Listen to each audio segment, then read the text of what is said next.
ओम शांति। 19 मार्च 2026 बाबा के महावाक्य।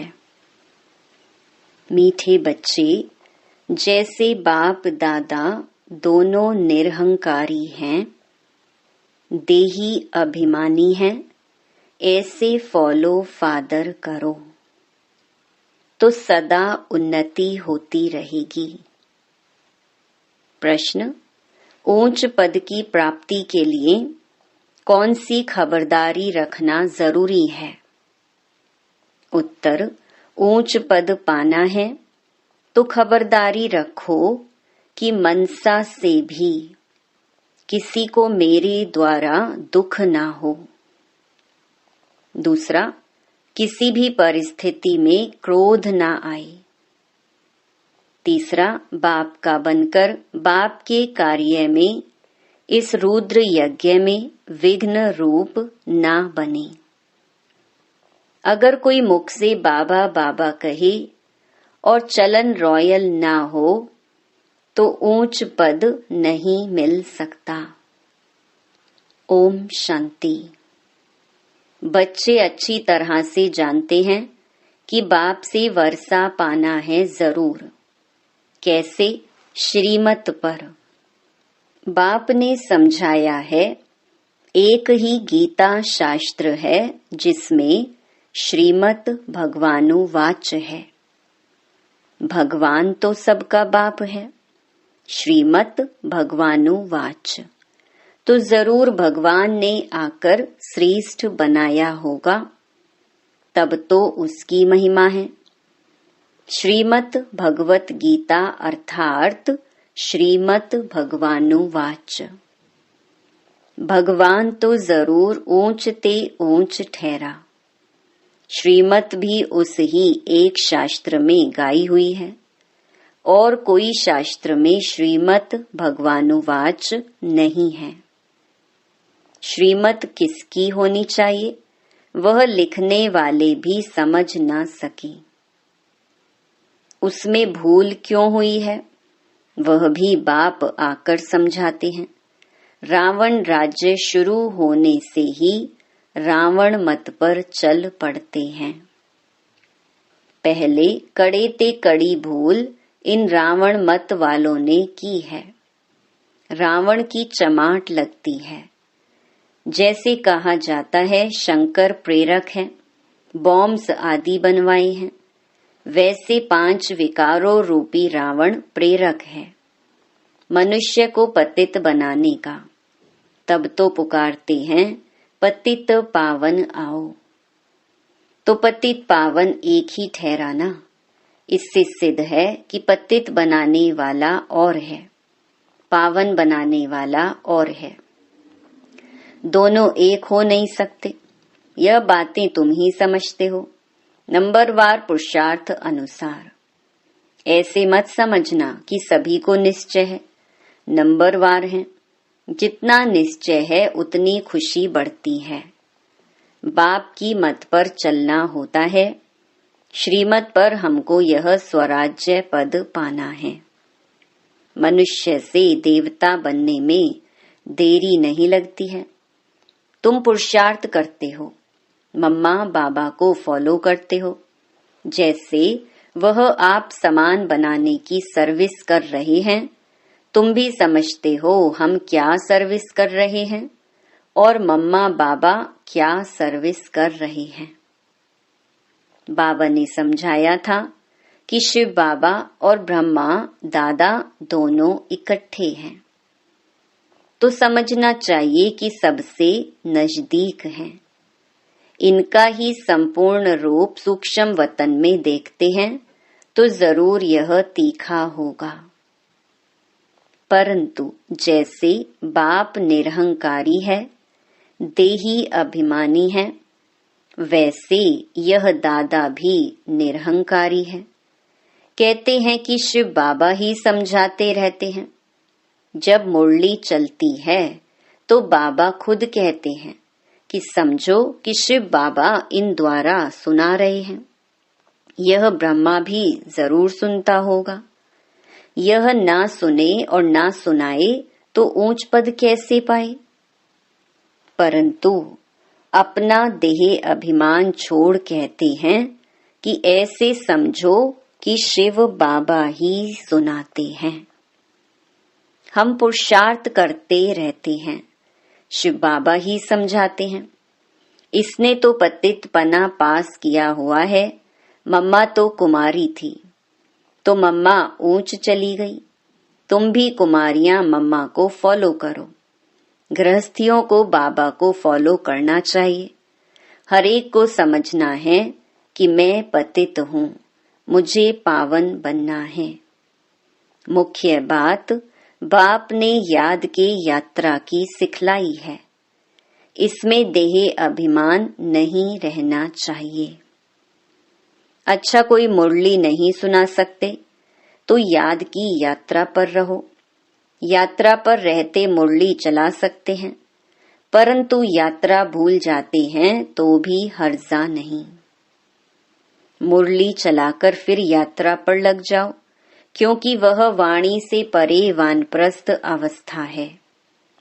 मूल बात है देही अभिमानी हो, बाप को याद करते रहें और चक्कर को याद करते रहें।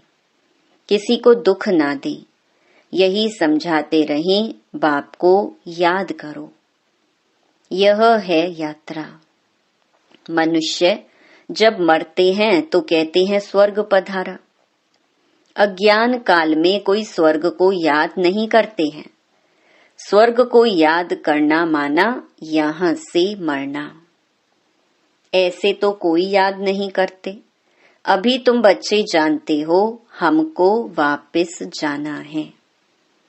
बाप कहते हैं जितना तुम याद करेंगे उतना खुशी का पारा चढ़ेगा, वर्षा याद रहेगा। जितना बाप को याद करेंगे उतना हर्षित भी रहेंगे। बाप को याद ना करने से मूंझते हैं, गुटखा खाते रहते हैं। तुम इतना समय याद कर नहीं सकते। बाबा ने आशिक माशूक का मिसाल बताया है। वह भल धंधा करते हैं और वह भल चरखा चलाती रहती तो भी उसके सामने माशूक आकर खड़ा हो जाता। आशिक माशूक को याद करते, माशूक फिर आशिक को याद करते। यहाँ तो सिर्फ तुमको एक बाप को याद करना है, वह सबका माशूक है। तुम बच्चे लिखते हो कि बाबा आप हमको याद करते हो। अरे जो सबका माशूक है वह फिर तुम आशिकों को याद कैसे कर सकेंगे? हो नहीं सकता। वह है ही माशूक, आशिक बन नहीं सकता। तुमको ही याद करना है।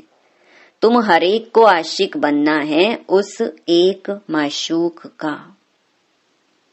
अगर वह आशिक बने तो कितने को याद करे? यह तो हो नहीं सकता। कहता है कि मेरे ऊपर पापों का बोझ थोड़े ही है, जो किसको याद करूं? तुम्हारे ऊपर बोझा है। बाप को याद नहीं करेंगे तो पापों का बोझा नहीं उतरेगा। बाकी मुझे क्यों किसको याद करना पड़े? याद करना है तुम आत्माओं को। जितना याद करेंगे उतना पुण्य आत्मा बनेंगे, पाप कटते जाएंगे। बड़ी मंजिल है। देही अभिमानी बनने में ही मेहनत है। यह नॉलेज सारी तुमको मिल रही है। तुम त्रिकालदर्शी बने हो नंबरवार पुरुषार्थ अनुसार। सारा चक्कर तुम्हारी बुद्धि में रहना चाहिए। बाप समझाते हैं तुम लाइट हाउस हो ना, हरेक को रास्ता बताने वाले हो, शांति धाम और सुख धाम का। यह सब नई बातें तुम सुनते हो, जानते हो कि बरोबर हम आत्माएं शांति धाम के रहवासी हैं। यहाँ पार्ट बजाने आते हैं, हम एक्टर हैं। यही चिंतन बुद्धि में चलता रहे, तो मस्ती चढ़ जाए। बाप ने समझाया है, आदि से लेकर अंत तक तुम्हारा पार्ट है। अभी कर्मातीत अवस्था में जरूर जाना है, फिर गोल्डन एज में आना है। इस धुन में रहते अपना कल्याण करना है। सिर्फ पंडित नहीं बनना है। दूसरे को सिखाते रहेंगे, खुद उस अवस्था में नहीं रहेंगे तो असर पड़ेगा नहीं। अपना भी पुरुषार्थ करना है। बाप भी बताते हैं कि हम भी याद करने की कोशिश करता हूँ। कभी माया का तूफान ऐसा आता है जो बुद्धि का योग तोड़ देते हैं। बहुत बच्चे चार्ट भेज देते हैं। वंडर खाता हूँ कि यह तो हमसे भी तीखे जाते हैं। शायद वेग आता है तो चार्ट लिखने में लग जाते हैं, परंतु ऐसी अगर तीखी दौड़ी पहने तो नंबर 1 में चले जाएं। परंतु नहीं, वह सिर्फ चार्ट लिखने तक है। ऐसे नहीं लिखते कि बाबा इतनों को आप समान बनाया। और वह भी लिखे, बाबा हमको इसने यह रास्ता बताया है। ऐसा समाचार नहीं आता है तो बाबा क्या समझेंगे। सिर्फ चार्ट भेजने से काम नहीं चलता। आप समान भी बनाना है। रूप और वसंत दोनों बनना है, नहीं तो बाप समान नहीं ठहरे। रूप भी बसंत भी एक्यूरेट बनना है। इसमें ही मेहनत है। देह अभिमान मार डालता है। रावण ने देह अभिमानी बनाया है। अभी तुम देही अभिमानी बनते हो। फिर आधा कल्प के बाद माया रावण देह अभिमानी बनाती है। देही अभिमानी तो बहुत मीठा बन जाते हैं। संपूर्ण तो अभी कोई भी बना नहीं है। इसीलिए बाबा हमेशा कहते हैं कि किसी के भी दिल को रंज नहीं करना है, दुख नहीं देना है। सबको बाप का परिचय दो। बोलने करने की भी बड़ी रॉयल्टी चाहिए। ईश्वरीय संतान के मुख से सदैव रतन निकलने चाहिए। तुम मनुष्यों को जियदान देते हो, रास्ता बताना है और समझाना है। तुम परमात्मा के बच्चे हो ना, उनसे तुमको स्वर्ग की राजाई मिलनी चाहिए। फिर अब वह क्यों नहीं है? याद करो, बरोबर बाप से वर्षा मिला था ना। तुम भारतवासी देवी देवताएं थे। तुमने ही 84 जन्म लिए। तुम समझो कि हम ही लक्ष्मी नारायण के कुल के थे। अपने को कम क्यों समझते हो? अगर कहते कि बाबा सब थोड़ी बनेंगे तो बाबा समझ जाता कि यह इस कुल का नहीं। अभी से ही थिरकने लग पड़ा है। तुमने 84 जन्म लिए हैं। बाप ने 21 जन्मों की प्रालब्ध जमा कराई, वह खाया, फिर ना माना समाप्त होना शुरू हो गई। कट चढ़ते चढ़ते तमो प्रधान कौड़ी मिसल बन पड़े हो। भारत ही 100% सॉल्वेंट था। इन्हों को यह वर्षा कहाँ से मिला? एक्टर्स ही बता सकेंगे ना। मनुष्य ही एक्टर हैं।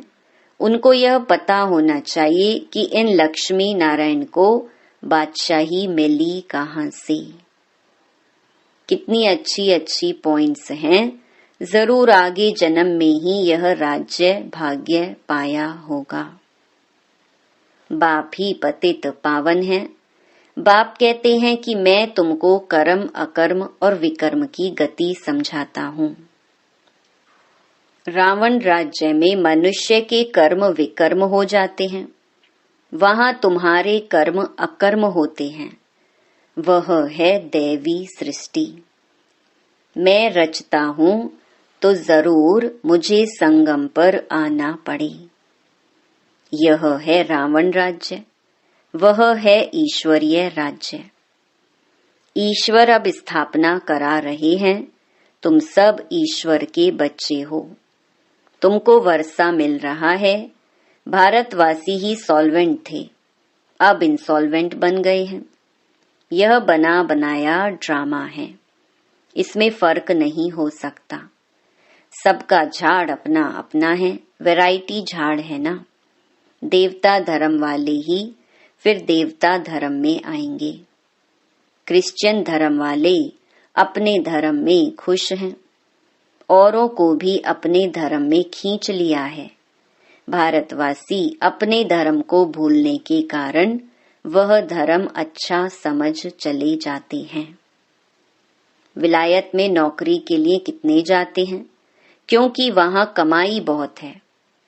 ड्रामा बड़ा वंडरफुल बना हुआ है, इसको समझने की अच्छी बुद्धि चाहिए। विचार सागर मंथन करने से सब कुछ समझ में आ जाता है। यह बना बनाया अनादि ड्रामा है। तो तुम बच्चों को आप समान सदा सुखी बनाना है। यह तुम्हारा धंधा है, पतितों से पावन बनाना। जैसे बाप का धंधा वैसे तुम्हारा। तुम्हारा मुखड़ा सदैव देवताओं जैसा हर्षित होना चाहिए, खुशी में। तुम जानते हो हम विश्व के मालिक बनते हैं। तुम हो लवली चिल्ड्रन। क्रोध पर बड़ी खबरदारी रखनी है। बाप आए हैं बच्चों को सुख का वर्षा देने। स्वर्ग का रास्ता सबको बताना है। बाप सुख करता दुख हरता है, तो तुमको भी सुख करता बनना है। किसको दुख नहीं देना है। दुख देंगे तो तुम्हारी सजा 100 गुना बढ़ जाएगी। कोई भी सजा से बच नहीं सकता। बच्चों के लिए तो खास ट्राइब्यूनल बैठती है। बाप कहते कि तुम विघ्न डालेंगे तो बहुत सजा खाएंगे। कल्प कल्पांतर तुम साक्षात्कार करेंगे कि फलाने यह बनेंगे। आगे जब देखते थे तो बाबा मना करते थे कि ना सुनाओ। अंत में तो एक्यूरेट मालूम पड़ता जाएगा। आगे चलकर जोर से साक्षात्कार होंगे, वृद्धि तो होती जाएगी। आबू तक क्यों लग जाएगी। बाबा से कोई भी मिल नहीं सकेंगे। कहेंगे अहो प्रभु तेरी लीला। यह भी गाया हुआ तो है ना। विद्वान पंडित आदि भी पीछे आएंगे। उन्हों के सिंहासन भी हिलेंगे। तुम बच्चे तो बहुत खुशी में रहेंगे। अच्छा, मीठे मीठे सिकिलधे बच्चों प्रति मात पिता बाप दादा का याद प्यार। ऐसी याद प्यार एक ही बार मिलती है। जितना तुम याद करते हो उतना तुम प्यार पाते हो। विकर्म विनाश होते हैं और धारणा भी होती है। बच्चों को खुशी का पारा चढ़ा रहना चाहिए। जो भी आए उनको रास्ता बताएं। बेहद का वर्षा बेहद के बाप से पाना है। कम बात है क्या। ऐसा पुरुषार्थ करना चाहिए।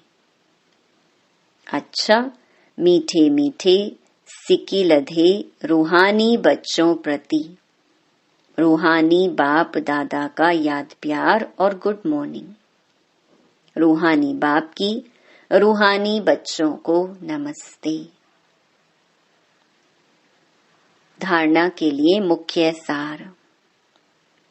पहला, बोलने चलने में बहुत रॉयल बनना है।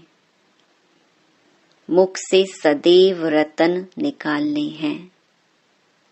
आप समान बनाने की सेवा करनी है। किसी की दिल को रंज नहीं करना है। दूसरा, क्रोध पर बड़ी खबरदारी रखनी है। मुखड़ा सदैव देवताओं जैसा हर्षित रखना है। स्वयं को ज्ञान योग बल से देवता बनाना है। वरदान, पावरफुल दर्पण द्वारा सभी को स्वयं का साक्षात्कार कराने वाले साक्षात्कार मूर्त भव।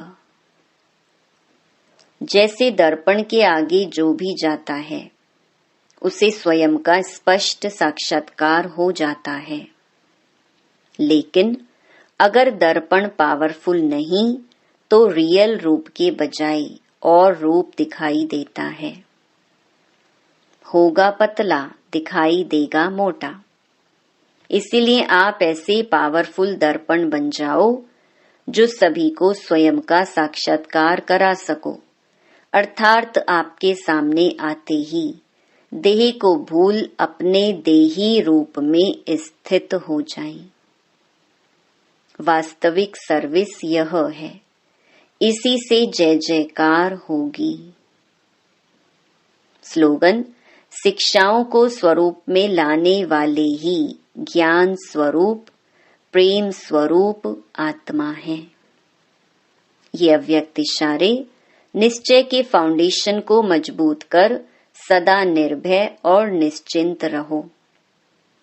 बाप में तो निश्चय है, लेकिन अपने में भी निश्चय बुद्धि होकर कार्य करो तो फिर विजय ही विजय है। विजय के आगे समस्या कोई चीज नहीं है। फिर वह समस्या नहीं फील होगी, लेकिन खेल फील होगा। खेल खुशी से किया जाता है। कोई कार्य सहज होता है तो कहा जाता, यह तो बाएं हाथ का खेल है, अर्थात सहज है। तो यह भी बुद्धि का खेल हो जाएगा। खेल में घबराएंगे नहीं। अच्छा, ओम शांति।